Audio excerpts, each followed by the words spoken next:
बोलो शंकर भगवान की जय। नमः शिवाय ओम नमः शिवाय। हर हर भोले नमः शिवाय। नमः शिवाय ओम नमः शिवाय। हर हर भोले नमः शिवाय। नमः शिवाय ओम नमः शिवाय। हर हर भोले नमः शिवाय। नमः शिवाय ओम नमः शिवाय। हर हर भोले नमः शिवाय। नमः शिवाय ओम नमः शिवाय। हर हर भोले नमः शिवाय। नमः शिवाय ओम नमः शिवाय। हर हर भोले नमः शिवाय।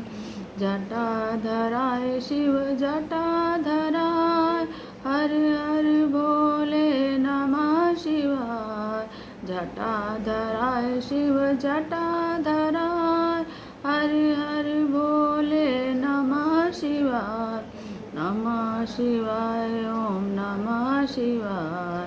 हर हर भोले नमः शिवाय। नमः शिवाय ओम नमः शिवाय। हर हर भोले नमः शिवाय। बोलो शंकर भगवान की जय। नंदी बोले, हे सनत कुमार, अब परमात्मा शिव के पावन जटिल अवतार को सुनिए। जब दक्ष पुत्री सती अपने पिता से अपमानित होकर उन्हीं के यज्ञ में सिर छोड़कर हिमाचल के घर मैना से उत्पन्न हुई, तब सखियों के साथ वन में जाकर विहार करने लगी और शंकर जी को पति रूप में पाने के लिए पवित्र तप करने लगी। फिर तो नाना लीला विशाल शंकर जी ने उनके तप की परीक्षा के लिए जहाँ पार्वती तप कर रही थी वहाँ सप्तऋषियों को भेजा। वे सप्तऋषि वहाँ जाकर अच्छी तरह उनकी परीक्षा करने लगे, परंतु उस परीक्षा में उन्हें सफलता नहीं मिली। वे शिवजी के पास लौटे और उन्हें नमस्कार कर सारी बात कही और उनकी आज्ञा से स्वर्गलोक चले गए। सप्तऋषियों के जाने पर भगवान शंकर खुद ही पार्वती की परीक्षा करने पहुँचे।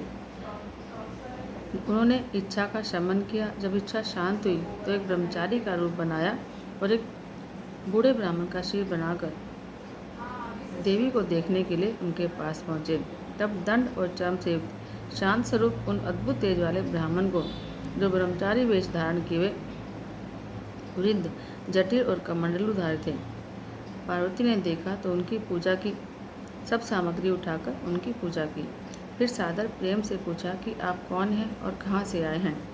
तब इस प्रकार पूछने पर वह ब्राह्मण पार्वती के भावों की परीक्षा के विचार से बोला कि मैं स्वेच्छा से विचरण करने वाला एक ब्रह्मचारी ब्राह्मण और तपस्वी हूँ, जो दूसरों को सुख देता रहता हूँ। ऐसा कहते हुए अपने रूप को छिपाए हुए ब्रह्मचारी वेश में भगवान शंकर पार्वती के पास जा बैठे और बोले, देवी क्या कहूँ, कुछ कहा नहीं जाता। बड़ा अनर्थकारी महाविघ्नित वृत्तांत दिखाई पड़ता है। तुम इस नवीन अवस्था में, जबकि तुम सब सुंदर भोगों के साधनों के योग्य और अनेक उपचारों द्वारा सुख के कारण हो, तुम व्यर्थ ही तप क्यों कर रही हो? तुम कौन हो, किसकी पुत्री हो और किस कारण इस निर्जन वन में यह कठिन तप कर रहे हो, जो कि प्रत्यात्मा मुनियों से भी नहीं हो सकता। तब उनके वचनों को सुनकर पार्वती जी ने कहा कि हे विप्र, हे ब्रह्मचारी, हे मुनि, मेरा जन्म जो है इसी भारतवर्ष में हिमालय के घर में हुआ है। इसके पहले मैं दक्ष प्रजापति के घर जन्मी थी और शंकर की पत्नी बनी थी, परंतु जब मेरे पिता ने मेरे पति की निंदा की तो मैंने योग द्वारा अपना सिर छोड़ दिया। अब इस जन्म में बड़े भाग्य से मुझे शिवजी मिले हैं, लेकिन दुर्भाग्य यह है कि वे काम को भस्म कर मुझे त्याग कर चले गए हैं।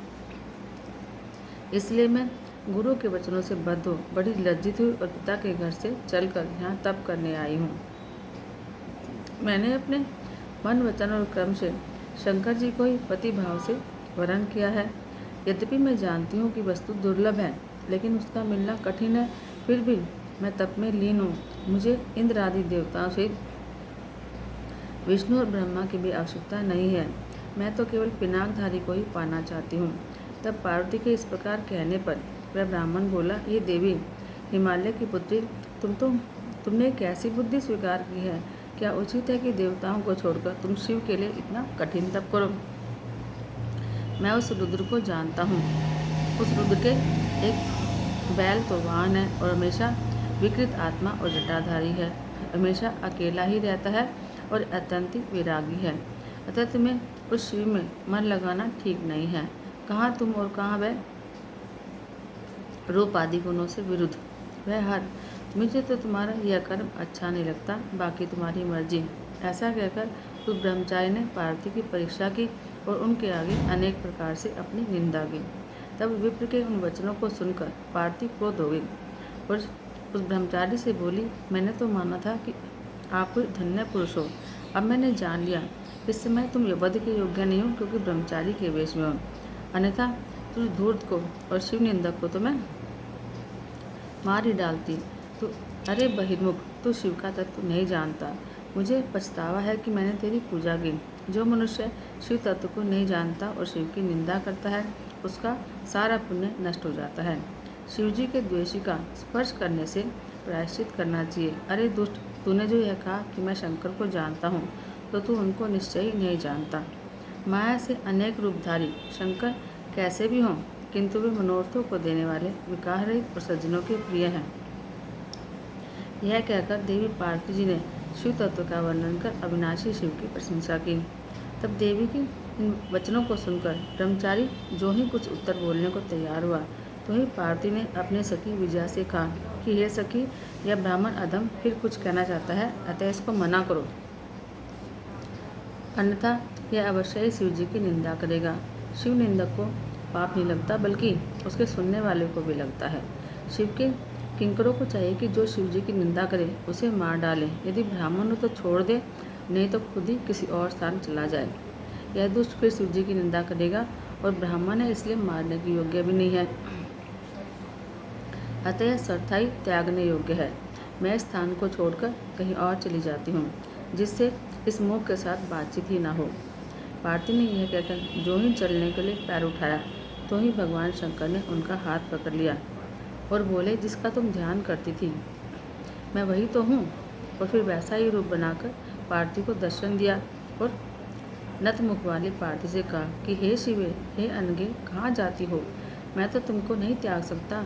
यह तो मैंने तुम्हारी परीक्षा ली है और इसलिए ब्रह्मचारी वेश बनाकर तुम्हारे पास आए हूँ। जो इच्छा हो वर मांगो, मेरे लिए कुछ भी अदेय नहीं है। आज से मैं तेरे तप से तेरा दास हूँ।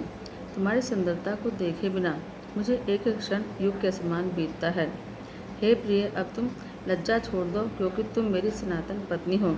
आओ, मैं तुम्हारे साथ शीघ्र ही कैलाश पर चलता हूँ। जब देवेश ने इस प्रकार कहा तो पार्वती जी बहुत मुदित हुई और कठिन तप का सारा दुख भूल गई।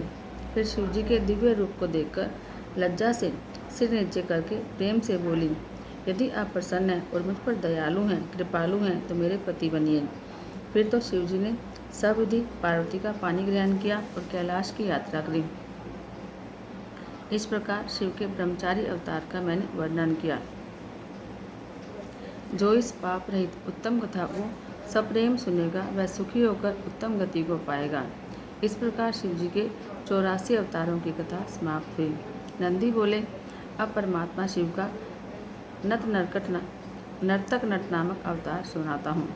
जब हिमाचल की पुत्री कालिका देवी पार्वती वन में जाकर शिव जी को पाने के लिए पवित्र तप करने लगी, तो उनके सुंदर तप से प्रसन्न हो शिव जी उनके भाव की परीक्षा करने और वर देने के लिए उनके पास वन में गए। वहाँ उन्होंने पार्वती को अपना रूप दिखाकर वर मांगने के लिए कहा। तो पार्वती बोली, देवेश, यदि आप प्रसन्न हैं और मुझे वर देना चाहते हैं, तो हे ईशान, मुझ पर कृपा कर मेरे पति होइए। हे प्रभु, आपकी आज्ञा से अब मैं पिता के घर जाती हूँ। आप भी मेरे पिता के पास जाइए और अपने शुभ यश को कहकर उनसे मुझे मांगिए, जिससे मेरे पिता का गृहस्थ धर्म सफल हो जाए। और जब स्वीकार कर लें तो देवों की कार्य सिद्धि के लिए यथाविधि मेरे साथ विवाह कीजिए और मेरे मनोरथ को पूरा कीजिए। हे विभो, आप सर्वदा विकार रहित और भक्त वत्सल नाम वाले हैं। मैं तो सर्वदा से आपकी भक्ता हूँ।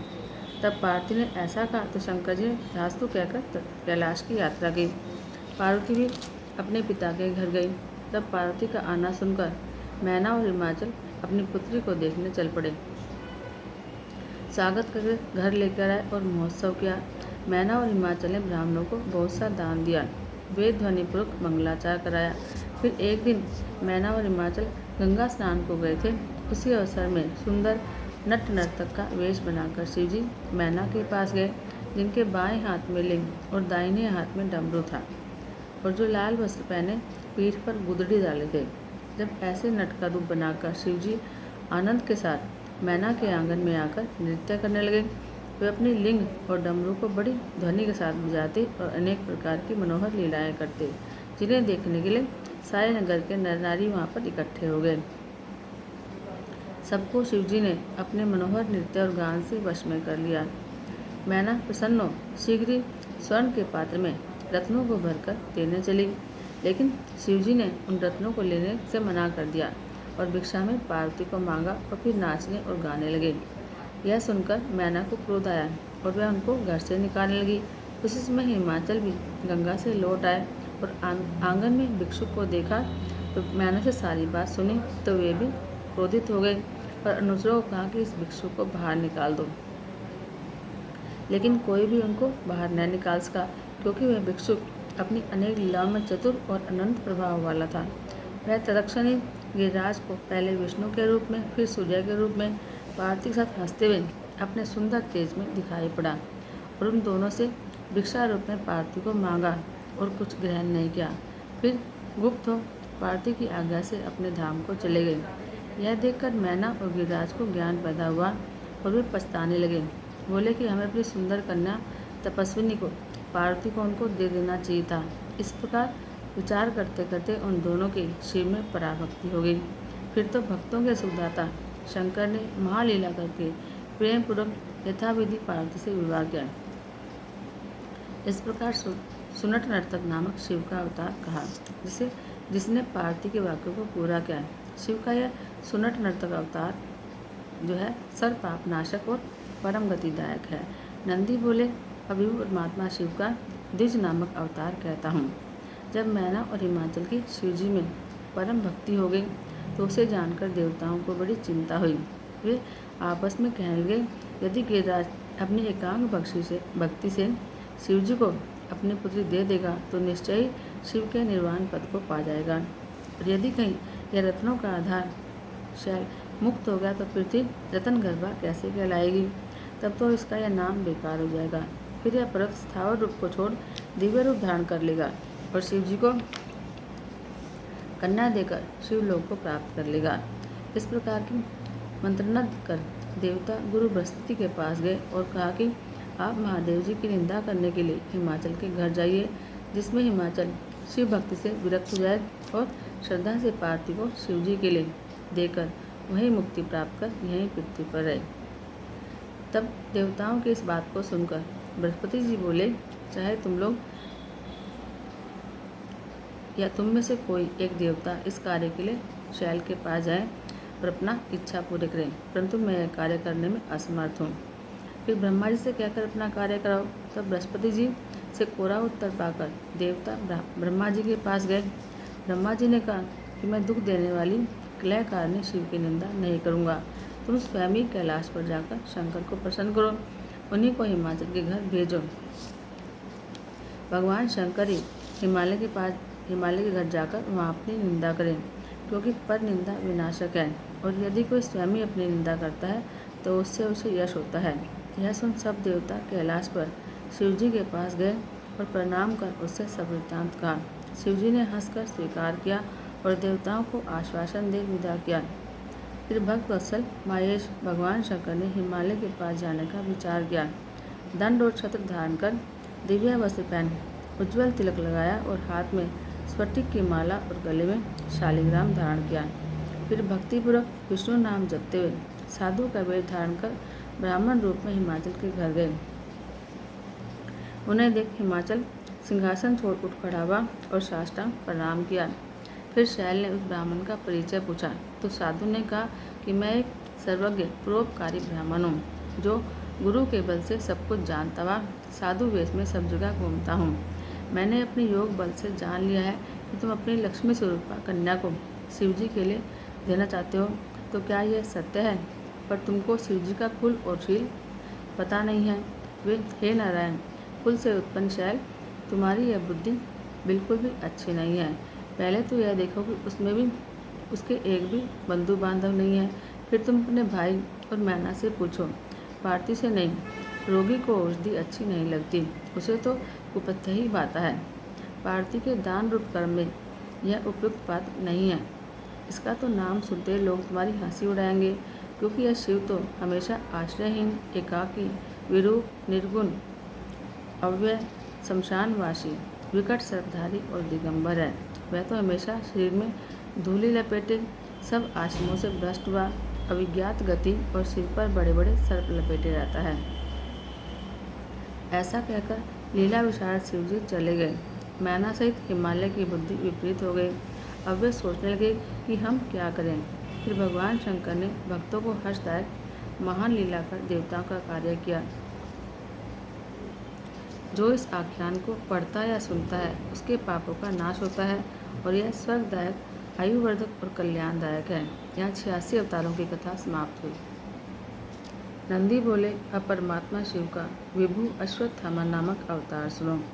देवर्षि बृहस्पति के पुत्र भरद्वाज जी और भरद्वाज जी से अयोनिज द्रोण नामक पुत्र उत्पन्न हुआ, जो धनुर्धारियों में श्रेष्ठ, महाशूरवीर, महातेजस्वी और सर्व अस्त्र विशारद था, जिसे जोग, धनुर्वेद और वेद में निष्णात कहते हैं। ये बलवान द्रोण अपने बल से कौरवों के आचार्य हुए। फिर उनके मध्य में 6 महारथियों में भी विख्यात हुए। उन द्रोणाचार्य ने कौरवों की सहायता के लिए शिवजी का उद्देश्य कर पुरुषार्थ बड़ा तप किया और पुत्र प्राप्ति की इच्छा की। भगवान शंकर प्रसन्न द्रोणाचार्य के पास आए। उन्हें देख द्रोणाचार्य ने उनकी प्रार्थना की और उनको नमस्कार किया, तो उनकी स्तुति से प्रसन्न होकर भगवान ने संतुष्ट हो वरम ब्रूहि कहा।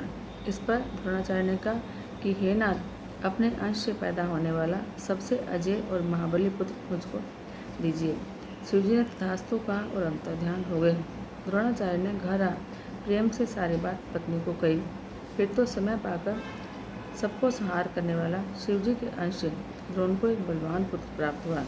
उसका नाम अश्वत्थामा विख्यात हुआ। वह महाभारत के रण में पिता की आज्ञा से कौरवों का सहायक बना। फिर तो उसी महावीर विद्वान अश्वत्थामा का बल पाकर कौरव इतने अजय हो गए कि संपूर्ण पांडव उनको जीतने में समर्थ न हुए। तब कृष्ण का उपदेश पाकर अर्जुन ने तप कर सब अस्त्रों को प्राप्त किया और उन्हें समझ में जीता। शिवजी के अंश से उत्पन्न होने के कारण अश्वत्थामा इतना वीर हुआ कि उसने यत्नपूर्वक शिक्षित पांडवों के पुत्रों को मार डाला और कृष्ण आदि भी उसके बल को रोक न सके। लेकिन जब पुत्र शोक से व्याकुल अर्जुन रथ पर चढ़कर कृष्ण जी के साथ चला, तो उसे आता देख अश्वत्थामा भाग चला और अर्जुन पर अपना ब्रह्मास्त्र नामक अस्त्र छोड़ उसे मारा, जिसके प्रचंड तेज से शिलाएं व्याप्त हो गई। तब प्राणों पर आपत्ति देख उसने श्री कृष्ण से उसके बाण का उपाय पूछा, तो श्री कृष्ण ने कहा, अश्वत्थामा का यह महादारुण अस्त्र है और जिसके समान घातक कुछ भी नहीं है।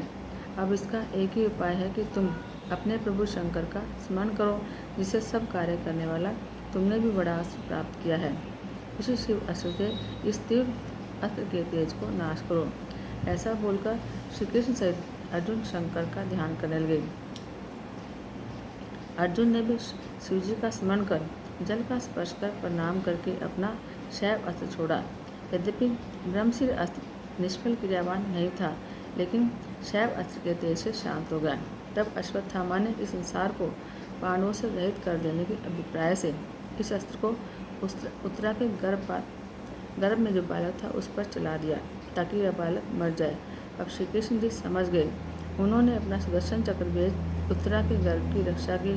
शिवजी की आज्ञा से गर्भ को कुछ आघात नहीं पहुंचा। अब शैवराज श्री कृष्ण ने सब पांडवों को ब्राह्मण श्रेष्ठ अश्वत्थामा के चरणों में गिरवाया। अश्वत्थामा प्रसन्न हो कृष्ण सहित पांडवों को अनेक वर देने लगा।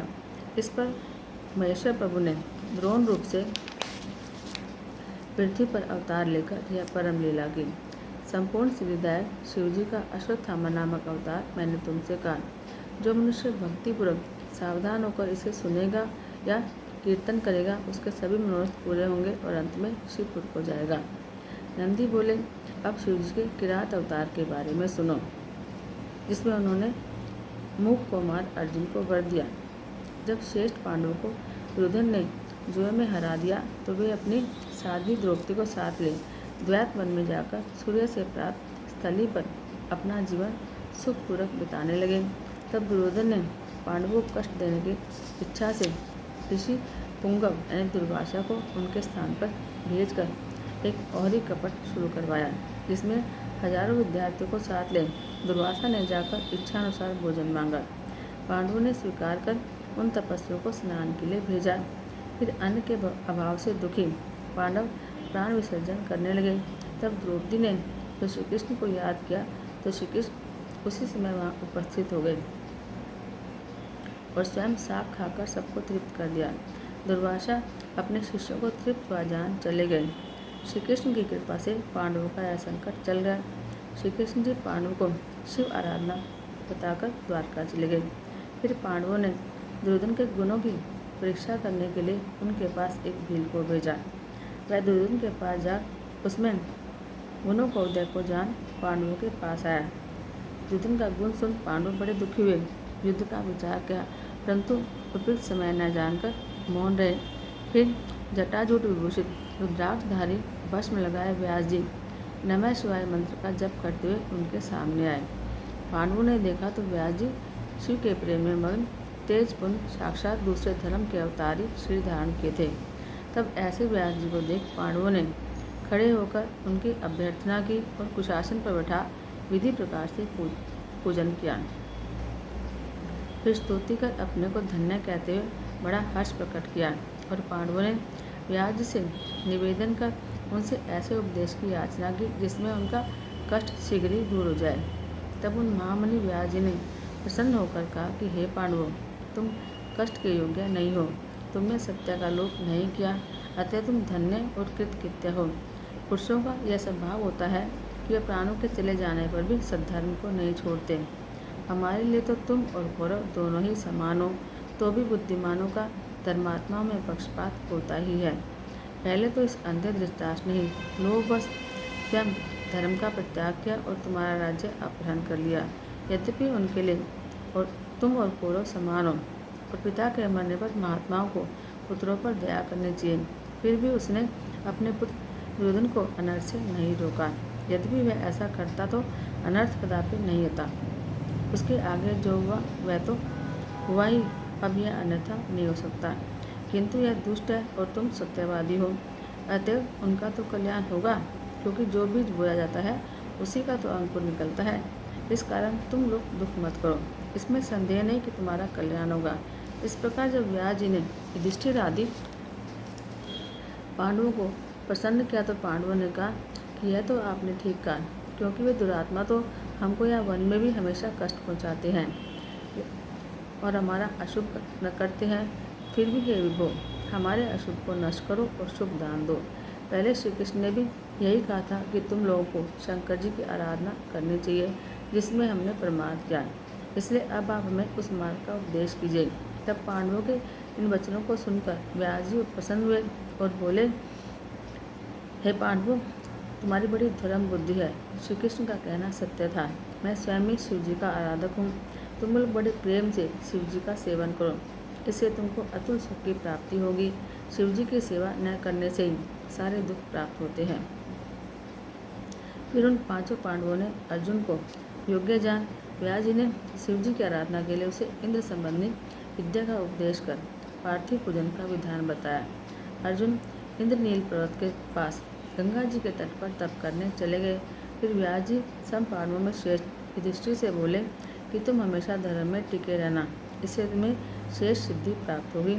यह बोलकर व्यास जी शिव जी के चरणों का ध्यान करते हुए अदृश्य हो गए। तप करते हुए अर्जुन शिव जी के अतुल तेज से प्रकाशमान हो गए।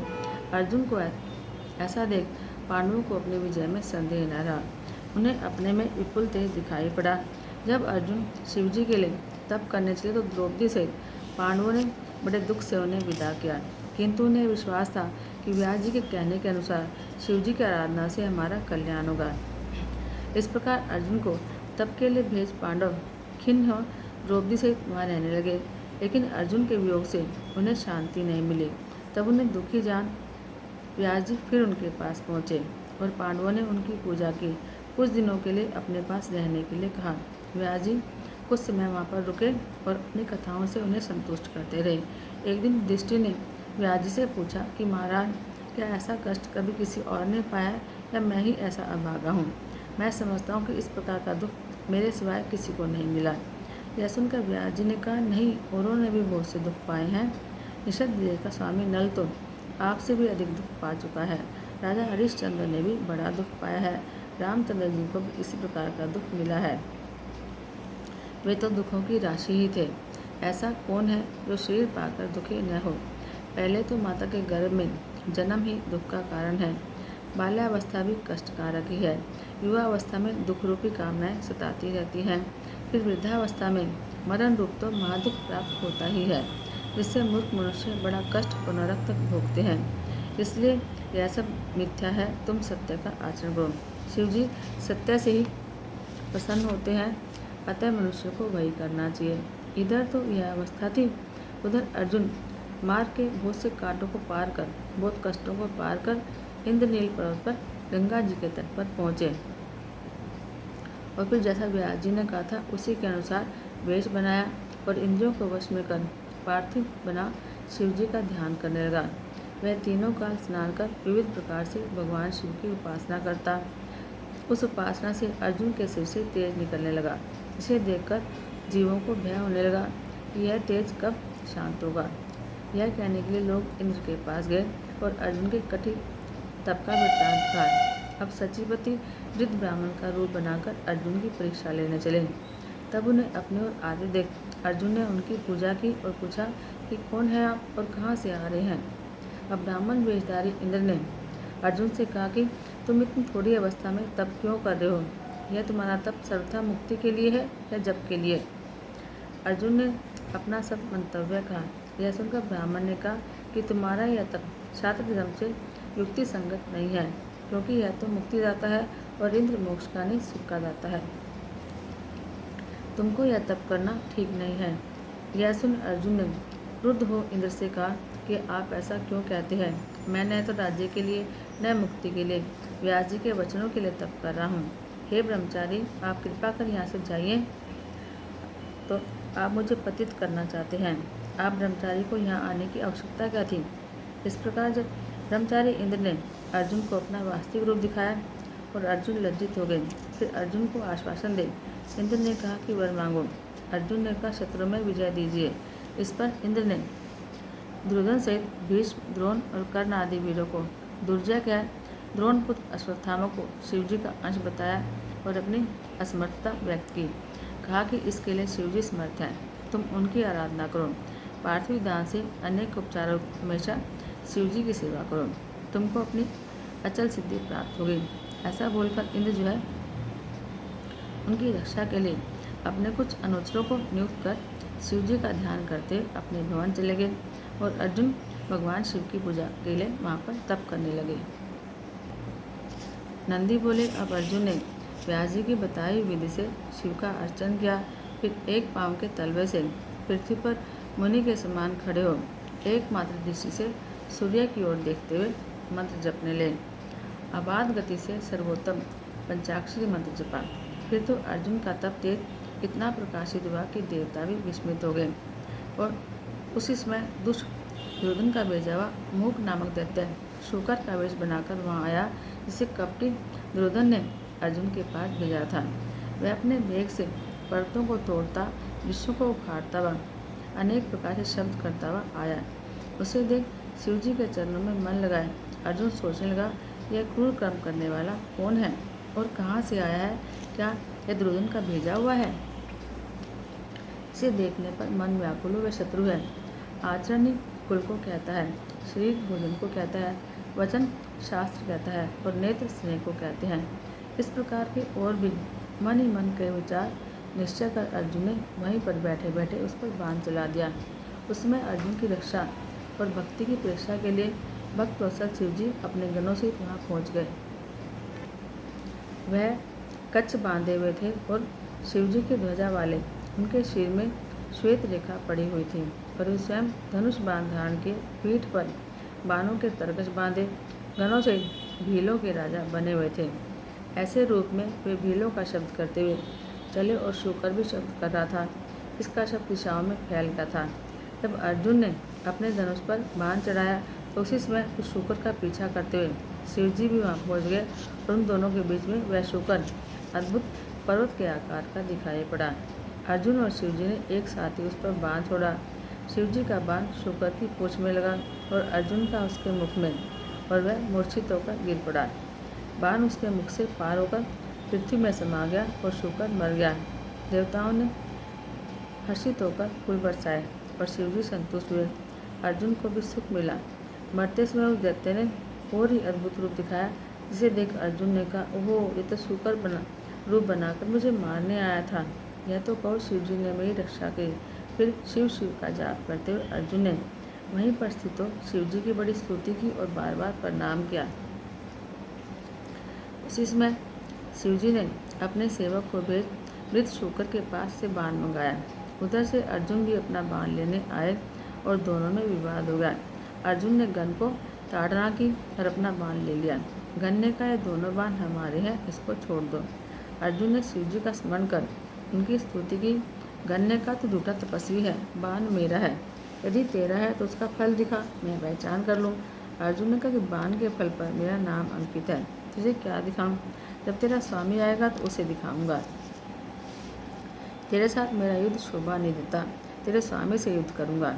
मेरा बल देखना है तो अपने स्वामी के पास जा और जो इच्छा हो वह कर। अर्जुन के ऐसा कहने पर वह भील वाहिनीपति किरात रूप शिव के पास गया और अर्जुन का सब कहा हुआ वचन कहा। यह सुनकर किरातेश्वर प्रसन्न वहाँ पर पहुँचे और अर्जुन भी किरात की सेना को देखकर धनुष बाण ले उसके सामने पहुँचे। तब अर्जुन को अपने सामने देख किरातेश्वर ने चर द्वारा अर्जुन से कहलाया कि हे तपस्वी, सेना को देखो और बाण लेकर चले जाओ। थोड़े से कार्य के लिए क्यों मरना चाहते हो? तेरे भाइयों को और विशेषकर तेरी स्त्री को दुख होगा, फिर पृथ्वी कहाँ से पाएगा?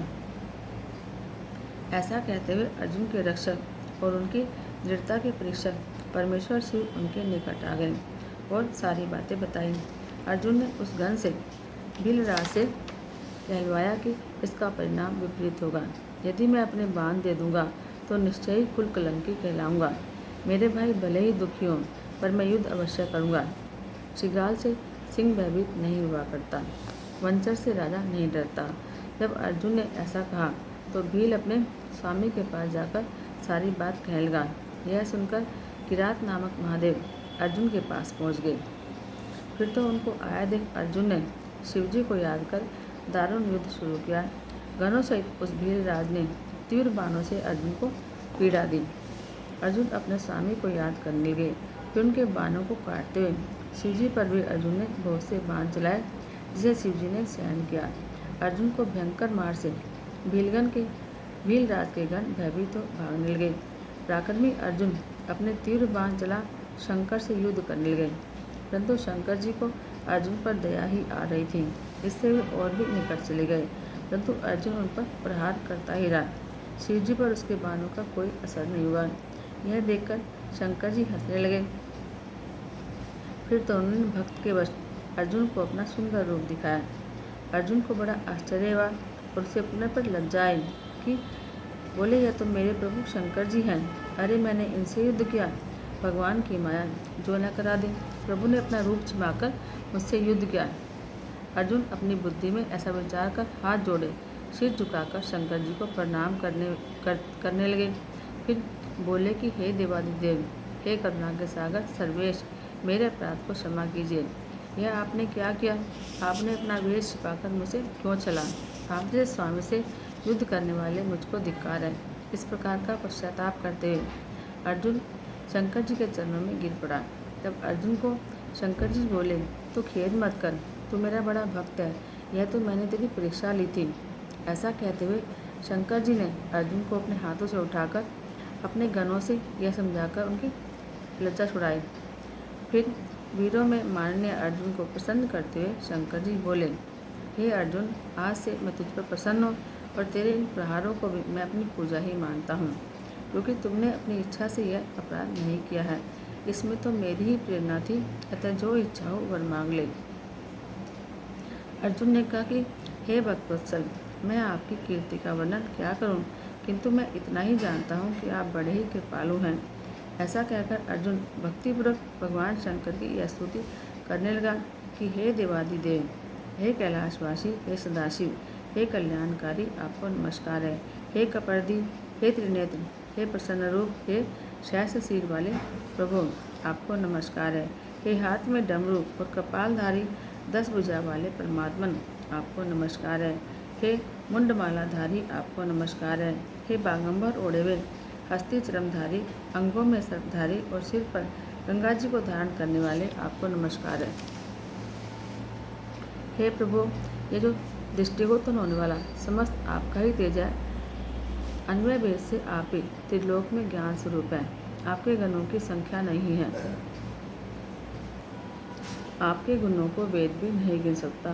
फिर मुझ मूर्ख की तो बुद्धि ही क्या है जो आपके गुण वर्णन करूं। हे महेशांग, हे शंकर, मुझ पर कृपा करके शत्रुओं पर विजय प्राप्ति का वरदान दीजिए। ऐसा कहकर अर्जुन हाथ जोड़कर सिर झुकाकर शंकर जी को नमस्कार कर बैठ गया। अब शंकर जी ने उसे दुर्लभ दुर्जय पाशुपत अस्त्र प्रदान किया और कहा कि इस अस्त्र से तुम्हारी विजय होगी। इसके अलावा श्री कृष्ण से भी तुम्हारी सहायता के लिए कह दूंगा, जिससे तू मेरे प्रभाव से निष्कंटक राज्य करेगा। ऐसा कहकर शंकर जी अर्जुन के सिर पर हाथ फेरते हुए अर्जुन से नमस्कृत हो अंतर ध्यान हो गए। इस प्रकार शंकर जी से पाशुपत प्राप्त कर अर्जुन अपने आश्रम को गया और अपने भाइयों से द्रौपदी से मिलकर सुखी हुआ। किरात नामक शंकर जी के अवतार की यह कथा संपूर्ण मनोरथों को पूरा करने वाली है। यहाँ 88 अवतारों की कथा पूर्ण हुई। नंदी बोले, अब सर्वव्यापक शंकर जी के ज्योतिर्लिंग स्वरूप उनके 12 संख्या वाले अवतार की कथा सुनो। सौराष्ट्र में सोमनाथ, श्रीशैल में मल्लिकार्जुन, उज्जैनी में महाकालेश्वर, ओंकार में अपरेश्वर, हिमालय पर्वत पर केदार, डाकनी में भीमशंकर, काशी में विश्वनाथ, गौतमी तट पर जम्बग, चिताभूमि में वैद्यनाथ, दारुण वन में नागेश, सेतुबंध में रामेश्वर और शिवालय में घुश्मेश्वर। ये 12 अवतार हैं। जो मनुष्य इनके दर्शन और स्पर्श करता है उसे ये परम आनंददायक हैं। उनमें पहले सोमनाथ चंद्रमा के दुख का नाश करने वाले हैं, जिनका पूजन करने से क्षय और कुष्ठादि रोगों का नाश होता है। शिवजी के आत्मस्वरूप सोमनाथ महालिंग का जो दर्शन करता है उसके सब पाप छूट जाते हैं और उसे भुक्ति और मुक्ति प्राप्त होती है। इसी प्रकार मल्लिकार्जुन का जो दर्शन करता है उसे सब मनोवांछित फल प्राप्त होते हैं। शिवजी का एक दूसरा लिंग भी दर्शन करने से महासुखदायक और निश्चय मुक्तिदायक है। तीसरा उज्जैनी में महाकाल नामक लिंग का दर्शन करने से सारी कामनाएं पूरी होती हैं और अंत में उत्तम गति की प्राप्ति होती है। चौथा ओंकार लिंग भक्तों को इच्छित फल देने वाला है। पांचवा केदारेश नामक ज्योतिर्लिंग स्वरूप जो है, जो केदार में स्थित है, वह नर नारायण नामक भगवान का अवतार है। जो इसका दर्शन और पूजन करता है उसको यह अभीष्ट फल प्रदान करते हैं। शिवजी का छठा अवतार भीम नामक असुर को मारने से भीम शंकर ज्योतिर्लिंग हुआ, जिसमें उस दैत्य को मार शिवजी ने कामरूप देश के राजा की रक्षा की थी। यही भक्तों के सब मनोरथों को पूरा करने वाला और उस खंड का स्वामी है। हे मुने, इसी प्रकार विश्वेश्वर नामक वाला 7वां अवतार काशी में हुआ, जो समस्त ब्रह्मांड का स्वरूप और मुक्ति मुक्तिदायक है। इसकी पूजा विष्णु आदि सब देवों ने की और ये कैलाशपति और भैरव रूप से वहाँ पर स्थित है। ये वहाँ ज्योतिर्लिंग से स्थित अपनी पुरी के स्वामी और मुक्तिदायक और स्वयं सिद्ध रूप हैं। जो इस काशी विश्वनाथ को पूजते और उनके नाम को जपते हैं वे कर्म बंधन से छूट मोक्ष के भागी होते हैं। इसी प्रकार शिवजी का त्र्यंबक नामक ज्योतिर्लिंग 8वां अवतार गौतमी के किनारे गौतम ऋषि की प्रार्थना और कामना से हुआ है। इस ज्योतिर्लिंग के दर्शन और स्पर्श से सारी कामनाएं पूरी होती हैं और फिर मुक्ति की प्राप्ति होती है। 9वां वैद्यनाथ अवतार हुआ, जिसमें अनेक लीलाधारी शंकर जी रावण के निमित्त प्रकट हुए। जब रावण शंकर जी को लिए जा रहा था तब शंकर जी बहाना करके वहीं ज्योतिर्लिंग स्वरूप से सीता भूमि में स्थित हुए और त्रिलोकी में उनका वैद्यनाथ ईश्वर नाम प्रसिद्ध हुआ। उनके दर्शन और भक्तिपूर्वक पूजन से भुक्ति मुक्ति प्राप्त होती है। वैद्यनाथेश्वर शंकर के इस महात्मा को और अनुशासन को जो पढ़ता या सुनता है उसे वे भुक्ति मुक्ति प्रदान करते हैं। 10वां नागेश्वर अवतार अयोध्यापुरी में हुआ। शिवजी के इस लिंग का दर्शन और पूजन करने से महापातकों का समूह नष्ट होता है। इसी प्रकार शिवजी का 11वां अवतार रामेश्वर हुआ, जिसमें रामचंद्र जी का प्रिय कार्य किया और जो रामचंद्र जी द्वारा संस्थापित हुआ। इस ज्योतिर्लिंग ने रामचंद्र से संतुष्ट होकर उन्हें जप का वरदान दिया और उनसे प्रार्थित तथा सेवित होकर शंकर जी ज्योतिर्लिंग स्वरूप से सेतुबंध में स्थित हुए। पृथ्वी पर रामेश्वरम की अद्भुत महिमा है। ये रामेश्वर भोग और मुक्ति के देने वाले और भक्तों की कामना को पूरा करने वाले हैं।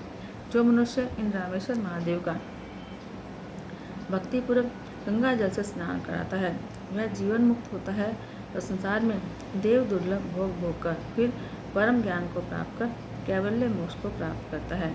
इसी प्रकार शंकर जी का गुष्मेश्वर नामक 12वां अवतार हुआ, जिसने गुष्मा को आनंद दिया।